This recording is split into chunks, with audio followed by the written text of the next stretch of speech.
Welcome to the next edition of Grid Forward Chats. I'm Bryce Yonker. Today we have with us Brian Janous from Cloverleaf and Chris Pennington from Iron Mountain Data Centers. Gentlemen, thanks for being on. Yeah, thanks for having us.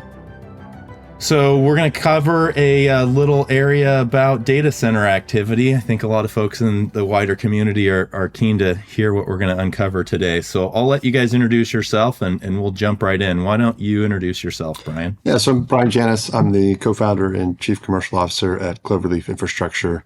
We're a powered land development company focused largely on supporting the build out of AI data centers in North America, but also supporting any large energy-intensive end-use application like advanced manufacturing as well.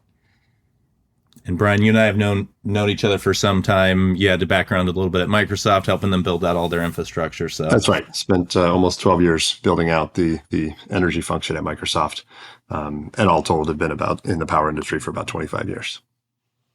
Thanks, Brian. Chris, why don't we have you introduce yourself? I know we've been partnering with Iron Mountain. We may get a little bit into that today, but why don't you introduce yourself? Yeah, thanks, Bryce. So I'm Chris Pennington. I lead up energy and sustainability for Iron Mountain Data Centers, as you said. So in my role, I'm responsible for all the power that we purchase for our sites globally, and also think about how we develop a more sustainable digital future. So for us specifically, that means programs built around energy efficiency, water usage, and green building certifications. Iron Mountain, just more broadly, the data center business builds, owns, operates data centers in what's known as a co-location type model. So that means it's our facility, it's our buildings. We're providing conditioned space that's richly connected to the internet with robust power systems. And then companies of all shapes and sizes lease space inside our facility for their critical infrastructure to operate.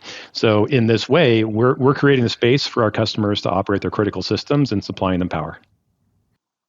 So I'll start with you, Chris. What's the top priority there at Iron Mountain as far as energy and grid? What's driving, kind of your day activities, and what do you see here in the near future as the priorities with regards to energy? So our focus is on enabling customers to continue to expand their footprints and deliver all the technology solutions that we've kind of come accustomed to today, and all the future stuff that's yet to come. So I think the focus right now for us and for other operators in this space is really how do we build fast enough and bring on more capacity in order to meet this demand, which isn't diminishing. It's very challenging in some markets. I'm sure we'll talk about that, but I would say, in short, it's about how do we deliver capacity quickly for our customers. And Brian, how are you seeing it similar? I mean, I know that the misalignment of interest to build quickly and ability to build quickly is probably some of the secret sauce that's keeping you guys busy over there. Yeah, it is. I mean, there's definitely a lot of inefficiency in the market in terms of price signals, demand signals. The energy markets, frankly, aren't structured to really operate in an area of growth or an era of growth, right? I mean, what we've done over the last 20 years has been deal with relatively flat overall energy demand, and it's a huge pivot for everyone in the industry to think about how do we really support an era of growth. And so we're definitely seeing some uptick in capacity prices, which are obviously indicative of some higher demand. But I would say that on the whole, I think capacity prices are still quite a bit lower than the appetite to pay for the largest energy users. And their need for speed is not necessarily being reflected in how markets are responding. And Chris, what type of scale are we, share what you're comfortable with, but what type of scale are we talking about for the growth that you guys are looking at? So for our business in particular, we're building facilities anywhere from the range of say 50 megawatts for a single building up to 500 megawatts for a campus type environment with several buildings on it. So that's kind of the scale in which we operate and build out. There's certainly bigger data centers being built out there, data centers that are taking down gigawatts of capacity. But our sweet spot is in kind of this more, call it 300 to 500 megawatt size range, which is still a very significant amount of power. And Brian, how fast are people? How much is the kind of the ramp up of the demand coming up? Because we were building data centers pretty consistently over the last decade plus, but why the uptick now? Well, actually, there's two things going on. I mean, one is, I think we're still seeing pretty constant growth rate from native cloud workloads. And I think one of the things that people didn't quite realize that even if we hadn't had AI come along, if you continue to grow at a constant rate, the absolute additions necessary each year start to get pretty large, right? When I started at Microsoft in 2011, I think we maybe had 150, 200 megawatts just deployed globally, and we were growing at about a 35% clip in terms of capacity additions year over year. When I left Microsoft in 2023, we were probably 4 to 5 gigawatts globally, still growing at that same growth rate. So the annual additions were getting to be pretty substantial. And I actually remember thinking about this. It was about 2020, and I started just sort of mapping out, what are we going to need for this next decade? And was getting towards the end of the decade, and I was like, I don't think the grid's going to be able to handle this. And this was pre-AI. This was pre-Chat GPT. I was like, we are going to have a real problem if we keep growing at this rate, because you start looking at annual additions that are in the gigawatt scale, and that's just not something this industry has ever been able to support. So this was always going to be a problem. AI, of course, just made it worse and made it a bigger challenge. But yeah, I mean, these companies are obviously continuing to grow, and you look at their CapEx plans year over year, they're continuing to spend money. And it's going to require a really concerted effort, on the part of utilities, on grid operators, on technology providers in the space to meet these demands. So the challenge is there. What does the solution look like? Chris, can you talk about what you guys are trying to deploy? I'll pry around some other areas maybe you don't get into, or throw some of those aspects over to Brian. Yeah, so the interesting intersection that's really coming to light here is where you've got this real focus around AI expansion and development. And so you look at, our federal government, for example, is saying this is a priority, and that's not uncommon around the world. Countries are looking at AI capabilities as being a key to their kind of future dominance in this space, if you will. So like there's a lot to be had. And a lot to be gained through advanced AI solutions in the future. And so everybody's had a bit of a race to kind of build out capabilities now to be in the front of that, not be stuck having to buy AI services from everybody else. So you got this one vector coming in that says AI is super important for us to be really, really good at. And then on the other side, you got the utilities and the grid operators who, as Brian said earlier, just are not built for speed, right? So they're taking a look at the billions of dollars of infrastructure upgrades and investments and just contracting for long-term power generation, saying, how do I protect myself? So if 10 data centers come in, they all want 500 megawatts, how do I get comfortable with the fact that they're actually going to use that? And because the utility has to go out there and buy this power and commit to it in advance in order for us to show up and use it. So you got this really strong demand. You've got utilities that are seeing this growth and saying, how do I protect myself from a risk standpoint? And then you've got kind of this third and final vector coming in saying, well, the greenhouse gas protocols are getting updated to where likely if you want to consider something to be clean power used, it's got to be local within where you used it. You can't just like buy Texas wind recs to green up your power in Virginia, for example, in the future, based on the direction it's going. So a lot of forces are coming together, making it very tricky. And one of the things that keeps emerging throughout that conversation is this word flexibility. And how do we think about the load from data centers and other industrial users being part of the solution set here? Because we have a lot more clean energy coming onto grids. We have a lot more load coming onto grids. We don't need to supply all this load year round. I mean, there's times when the load on the grid is very low, but we have to build capabilities in the grid to where we can protect keeping the lights on under full load for everybody. And so I think this concept of flexibility is the emergent tool that's coming out and saying, okay, how do we help the load be part of the equation, not just rely on utilities to solve all of our problems for us? Well, we're going to go deep on the flexibility topic, as deep as we can. But Brian, maybe before we get there, on the supply side of the equation, a lot of the large users, were really, out there in the market, signing PPAs, trying to figure out how they could procure the resources that they needed. Now maybe they're trying to figure out still how to do that, but alongside of their utility partners. What's kind of the front edge of the optionality out there to get access to the energy generation that these operators are looking to have? Yeah, I mean, well, look, it's important you call out sort of what the industry's done over the last decade or so. And really what it was doing was procuring energy, or procuring megawatt hours, right? PPAs, everything that we were doing to sort of grow cloud infrastructure in the last decade was done during a period of relative power abundance, right? We weren't dealing with overall growth. Utilities had overbuilt in the prior decade. So, when Chris or any other data center developer wanted to go get power, you send a note to the utility and say, hey, I'd like to get 50 megawatts or 100 megawatts, and I'd like it by this time. And then, you're off to the races. And of course, that's not the world we're in today. So the whole industry is having to pivot to a world of procuring capacity, which is a wholly different sort of problem than procuring megawatt hours, right? And so the mechanisms really aren't there at any sort of scale. I've worked closely with Level 10 over the years. They've done a good job of building a renewable energy marketplace.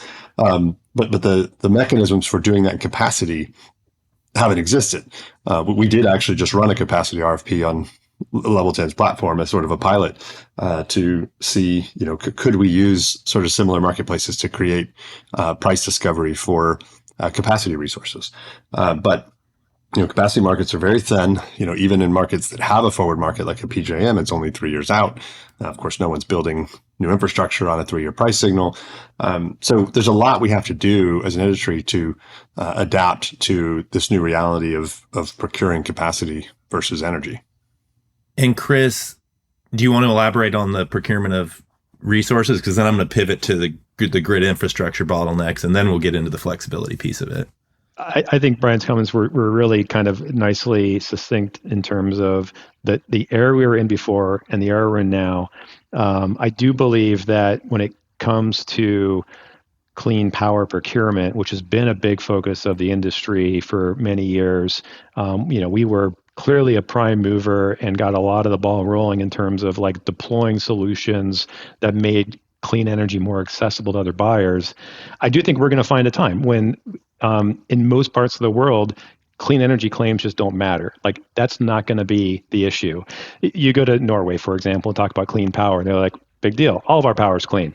Grids are getting cleaner at an alarming rate, very fast. And so the ability for the corporate energy buyer to contribute and actually move the needle on that is being diminished in a lot of markets.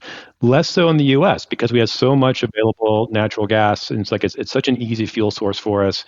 But markets around the world, and I look specifically mostly in Western Europe as kind of a reference point that's easy to point to, they're getting greener faster for the reasons of better grid stability, better resilience, better security, all the right reasons, basically. So the question is going to be how do you actually accelerate and get there? And I think that it's going to happen faster in many markets around the world than it will in the U.S. just because of kind of how our energy market is structured.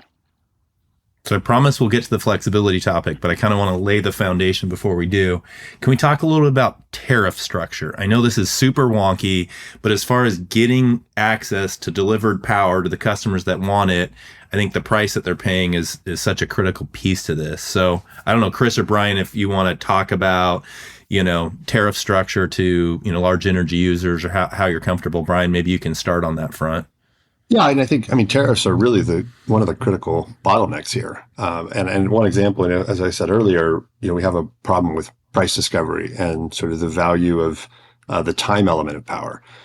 Utility tariffs aren't structured to charge a higher price for delivering power faster, right? So I was talking to the chief executive of one of the big utilities in the Southeast a couple months ago, and I said, the problem with your business is you sell power in 2027 for the same price you sell it for in 2030.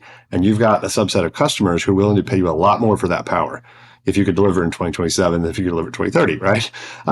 So, and that's a tariff issue, right? That's a tariff, and it's a regulation issue, in that there really aren't a lot of utilities that have a mechanism for someone like Chris or his cohorts to come and say, hey, if you could go faster, I would be willing to, for instance, fund these particular types of upgrades, or maybe there's some technology you could use to invest in your system that you could flow through to this tariff. Now we're sort of getting to that with some of this ring fencing that we're seeing, but it's more ring fenced about protecting downside for the other ratepayers than necessarily providing a real incentive for the utility to go faster, a mechanism to go faster. So yeah, tariffs are going to be a really important part of how we solve this problem. Chris, anything else on this? I think the utilities are in a very difficult spot. So their job's not easy. And as Brian alluded to, they're like they one of their primary focus areas is how do we make sure that we don't introduce a new rate tariff for large load customers like data centers that ends up effectively kind of passing through costs to other ratepayers. And so when you got a data center industry that's saying we need more capacity, the utility is in the position of saying, okay, how do I charge you under a tariff in a way that ensures that you're paying your fair share, your full cost, and that we're not charging some of this infrastructure investment over to other ratepayers. And it's probably almost impossible to do completely, just because of the fact that it is one grid, and there are investments that are needed anyway. But I think what we've seen is a lot of really good work by utilities to focus on this. Unfortunately, their natural bias is like we're in a very risk adverse kind of industry as a data center operator. Utilities are also very risk adverse. So everybody's like planning for the worst case scenario. Like, what if the load doesn't come? What if the data center doesn't get built? Like, who's going to pay for that? And these are all good questions to ask. But the key is like finding fair solutions that address the risk without addressing kind of more risk than what's actually there.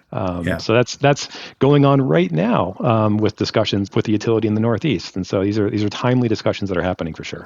So I was going to ask about infrastructure build out and who pays for it, but I think we kind of got there. So let's get into flexibility. Chris, you mentioned how it's so key. What do we mean by flexibility for the data center space? Is this something different than demand response that's been around for 20 or 30 years? Is it something similar but specific to this type of a sector? What does it mean? And then how do we get there? I'll probably kick over to you, Brian, after Chris gets us started. Yeah. I mean, I think demand response is an example, in my mind at least. And there might be different definitions for flexibility out there, so I'd be interested in yours also and Brian's. But fundamentally, as Brian said earlier, the paradigm has always been kind of a one-way street where the data center operator comes in, asks for 50, 100 megawatts worth of capacity. Utility says no problem. They start selling us power, and then we consume all that power.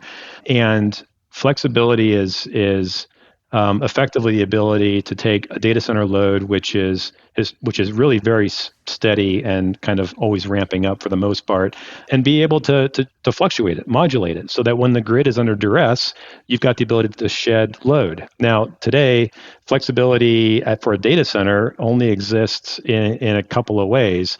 There's the kind of this concept around the idea that you could shift when work is done for the data center. There's so that's one way, and Google's done some impressive work kind of illustrating how that works. There's another way which says, well, we can just run our on-site generators. Like we have diesel generators that could totally carry the load of the data center. Like that's another way you can create flexibility. And then kind of the third way that you can create flexibility, which is one that we're exploring pretty heavily, is just including more energy storage on site so that the data center does what it needs to do. And you got a battery in between us and the grid. So when the grid needs flexibility, the battery, it provides that flexibility by shedding what we're pulling from the grid. And the idea of moving from facility to facility for the places that have operations in multiple geographies. I wanted to throw that in the mix. Yeah. You could move workload around, kind of change the timing of it, but all that at the end of the day is kind of that moving workload around type bucket. Brian, is this a different way of thinking about flexibility than before, or similar just with a new audience? What kind of a perspective are we at? The scale is somewhat different and pretty important.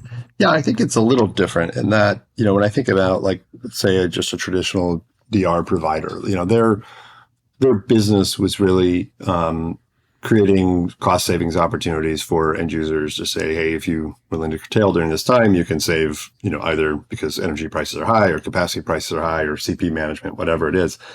But I don't think that they really looked at their business as about capacity enablement and acceleration, right? And that's really kind of the pivot as we talk about flexibility today. What we're saying is we need to connect, anywhere from, let's call it 30 to 60 gigawatts of new data center capacity in the US grid by 2030.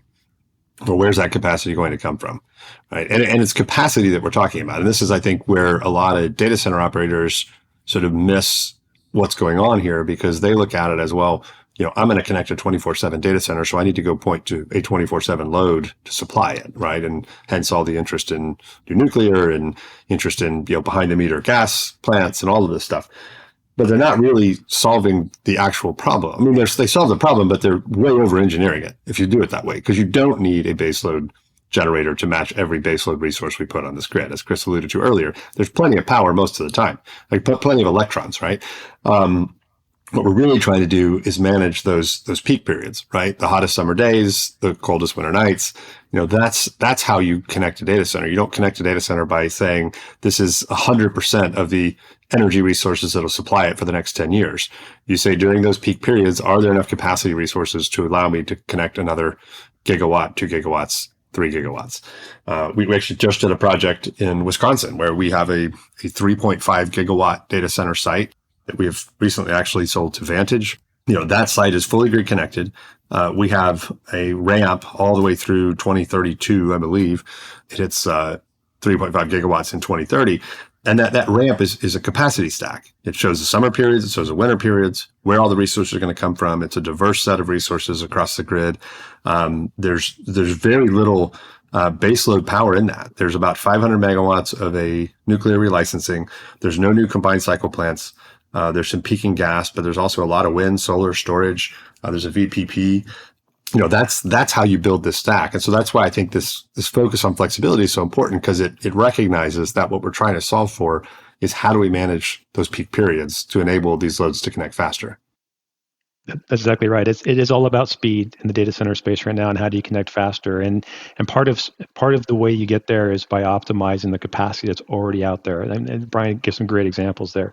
There was a really great article and some work done by Tyler Norris at a Duke University Nicholson School that illustrated and did some math and said if you can just curtail load or kind of create flexibility for a really very small amount of time, you can unlock very significant amounts of capacity on the grid. So I think that is the why behind why flexibility is so important right now is the ability to unlock available capacity and utilize that and optimize the grid. If we weren't recording this at 10 in the morning, we could have had a drinking game for like when someone would first mention Tyler Norris's name in this conversation, because it always comes up. So we're recording in the afternoon or evening, we could have done that, I guess.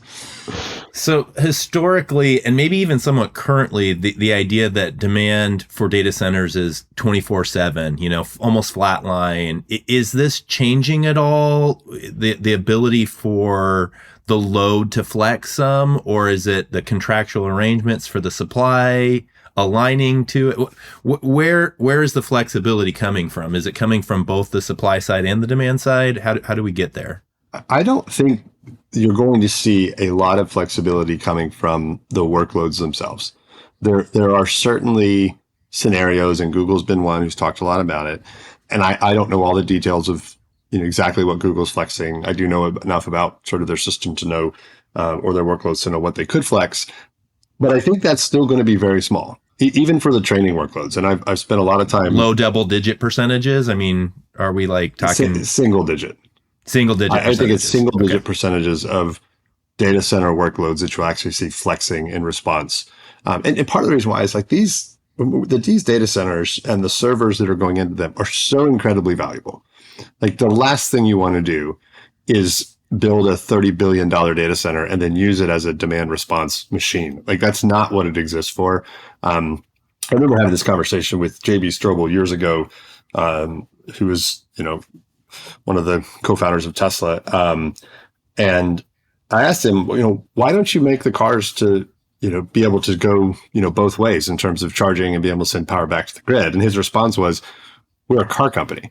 We're selling people an experience of driving a car. We're not selling, mobile batteries, right? That's just not what we could do that, but that would diminish the experience for the consumer. If they go out to their car and suddenly it's been providing demand response services and you're like, great, I made a few $100, but I also needed to drive to the store. Now I can't, right? So I just think that people are overestimating the degree to which there's even interest in doing that. And it's very, very little interest in doing that. However, data centers, are by their very nature microgrids that have backup generators, they have batteries, they have the ability to leverage those resources, which we did a lot at Microsoft, and found ways to leverage that capacity to provide back to utility as flexibility or ancillary services. They have the ability to invest in longer duration storage on site. So if a utility required some sort of curtailability, they could, build, batteries in the parking lot. All of that is a far easier hurdle to jump over than convincing, thousands of software engineers across the company that they need to completely re-architect their software to allow you to turn the data center off because it's hot in Texas. I just don't think that's going to happen at any real scale. Yeah. Completely agree enthusiastically. Like, I think that it's important to kind of recognize the landscape of these flexibility options, moving work around either geographically or temporally, on-site generation. But the ability to have scale on this in a way that is acceptable to data center operators is really through the path of on-site energy storage with batteries. And part of that is really driven by recognizing what the grid needs. Like the grid ultimately will want to be able to throttle that themselves to a very large degree. So for that to work with the data center, like obviously, as Brian said, you're not going to say, hey, the utility is saying it's hot in Texas, so everybody turn down their stuff. Like, that's not going to work. But if you have a battery, as we're deploying at a couple of our sites, including the plans in Virginia, like, it's totally disconnected from the power systems downstream. All of our critical infrastructure is not impacted by how that battery operates. And so that makes that battery a grid resource in a way that's very flexible. And data centers are ideal locations for energy storage because they're large loads. So you put a big battery next to a big load, you can do big things. They're also highly secure. You don't have people just kind of walking around the place that aren't supposed to be there. So this is something that I really think has the potential to solve big problems at scale. So on the very hottest day and on, an extreme resilience event, I think people might want to dispatch diesel gen. But I think there's been some level of concern for dispatching that kind of a resource. Maybe as we have distributed natural gas generators, there's some opportunity to dispatch those more regularly. But I agree with you. High level of enthusiasm and interest on leveraging and maximizing battery deployments. Brian, are we mostly talking about lithium ion, or are there some other battery chemistries that could hold some potential here? I think that for right now, it's mostly lithium. I mean, particularly if we're talking about solving a problem that is, anywhere from 1 to 4 hours, it's going to be hard for anything else to compete right now. And then that generally is what we're talking about. In fact, going back to the Tyler Norris study, I think they showed that, something about, you could connect 125 or so gigawatts to the US system with about 2% flexibility, but the typical duration of that flexibility was only about 2 hours or something like that, right? So you can do a lot with a 4-hour battery, and 4-hour battery is pretty cheap today. And so, yeah, if you can connect faster and put that battery on your site, there's going to be a lot of interest doing that. And, that battery is also an asset. So you can use that to continue to provide services even after you interconnect. And so, there's a good argument to be made. You've got the interconnect there, throw it behind the meter, use that to be more flexible. And there's, like what Verus is doing, for instance, there's companies out there sort of pursuing that strategy specifically. But I do think we're going to see a lot more of that. I'm also bullish on other battery chemistries for other applications. Like, we need, longer duration batteries for more seasonal, issues. So, what Form Energy is doing with their 100+ hour batteries is super interesting. So I do think we're going to see other chemistries come to solve, different sorts of problems. But yeah, I'm certainly bullish on continuing to use lithium-ion batteries for a lot of these purposes. Do you see demand from the industry, even if those deployments would be off-site, to procure those resources, Brian? Oh, absolutely, and that goes back to the sort of the regulatory issue, right? How do we create the right sort of tariff mechanisms to efficiently identify where that least cost, fastest resource could come from, right? And is it a customer cited, on-site asset? Is it a utility cited asset? Is it what is more likely some combination of a whole bunch of different things, grid enhancing technologies, strategically placed storage, flexibility coming from the customer side from one form or another. The discovery of that solution is also a big challenge. And you've got a lot of companies that are pursuing that as well, as you know. I mean, that's what sort of, Grid Care and, a Tapestry and, Pearl Street and Peak Energy, and if you look at all these different companies, they're all providing some piece of that puzzle to try to get better insight into, what are those levers that we need to pull that could help enable speed and scale, for the industry. And the great thing about that is they also help enable sustainability, because if you say, hey, it's actually faster and you can grow bigger by not building a new gas plant, but instead using this combination of getting more out of the existing system, we can actually meet the needs of the industry of speed and scale, and we can also do it more sustainably. Costly distribution upgrades, frequent extreme weather events, demand surging from an onslaught of distributed energy resources adoption. Do these challenges sound familiar? If so, you need Virtual Peaker's cloud-based distributed energy platform. We're empowering modern utilities with next-generation virtual power plant solutions to maximize the value of DERs. The Virtual Peaker platform unifies all aspects of DER management, from DERMS to customer engagement and demand forecasting. Learn more at virtual-peaker.com.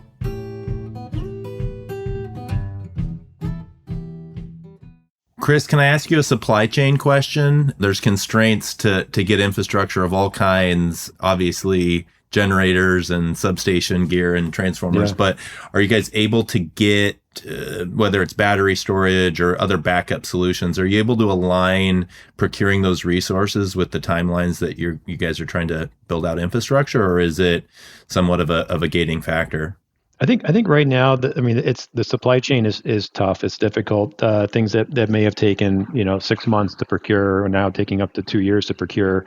But even in those examples, like that's not the long pole in the tent from a timeline standpoint. It really is access to the utility connection, the grid power. Like that's the engineering study. All that stuff to get power to the site. What may have taken a couple of years before could now stretch out to 7 years. So, yeah, I would definitely say the supply chain is on the infrastructure side is challenging, and it's also not what's holding up more capacity the longest.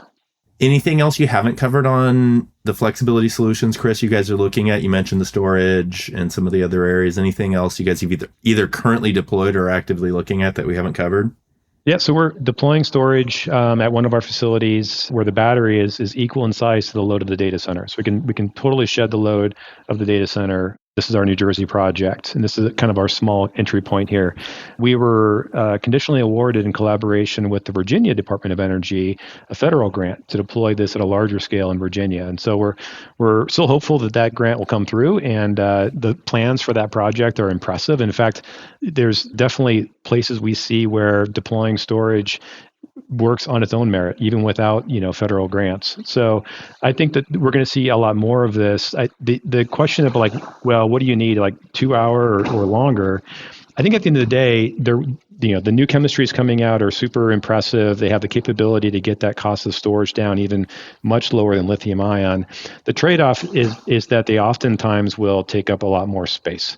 So as an example, flow batteries that kind of use two different electrolytes and like a kind of a fuel cell thing in the middle, that can get storage costs really low, but they just take up massive amounts of space. And that's one thing that data center developments don't usually have excess of is space. And so I think it goes back to your earlier comment around, Bryce, around, well, does it have to be on-site or off-site? And I think for utilities that are trying to solve this capacity challenge and saying, okay, we'll create this interruptible tariff that if a large load can be interrupted for a little bit, that we can get you on board faster. Part of the solution might be, well, I'm not going to be able to put my storage where I'm at, but I can put it down the road 3 miles, and it's all connected to the same grid. So maybe that solves the problem. So I think the other aspect, I guess, to answer your question, is the contracting structure around contracting for storage specifically is the other innovation area we're gonna see some progress on. All right, Brian, and I was going to ask you this question around contracting, right? What does this look like to build, whether it's flexibility or procurement? How do we put these pieces into place so that they become real? And I think of the contracts and the arrangements. What are you seeing out there? Some best practices or some promising ideas?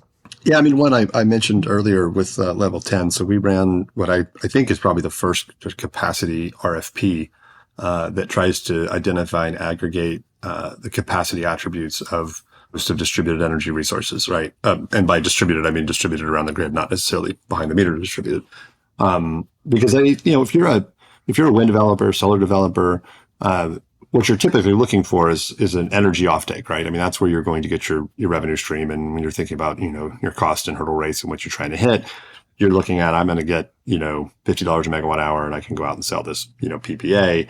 The capacity gets kind of discounted. It's like, all right, well, what's SPP capacity worth this year? Like maybe it stays the same, maybe it goes up, maybe it goes down, but it's not a huge, sort of value factor that you think about when you're building a project. Well, when we look at the situation, we say, well, if I could buy a capacity strip off of that project and a dozen other projects, I could build a capacity stack that I could then turn to SPP and say, hey, look, I've got 10 years of accredited capacity amongst all these different resources.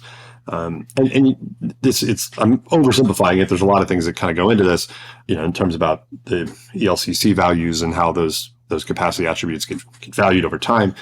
But there's just a real missed opportunity here in that there's just, as I mentioned before, not a transparent way to go and acquire these capacity resources and bundle them and aggregate them.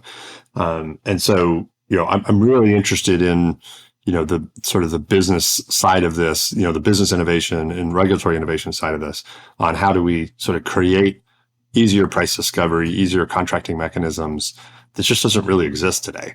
So, I do think we're going to see a lot of innovation in that space. And I think, again, I mentioned some companies that were jumping in, on the technology side, but like with a lot of this business, like the technology is interesting, but it's really like, how do you build a business out of it that gets really important, right? How do you actually make it so that it's like, okay, that's a good idea, but is it a good business? Like, how do you actually execute it in the real energy markets?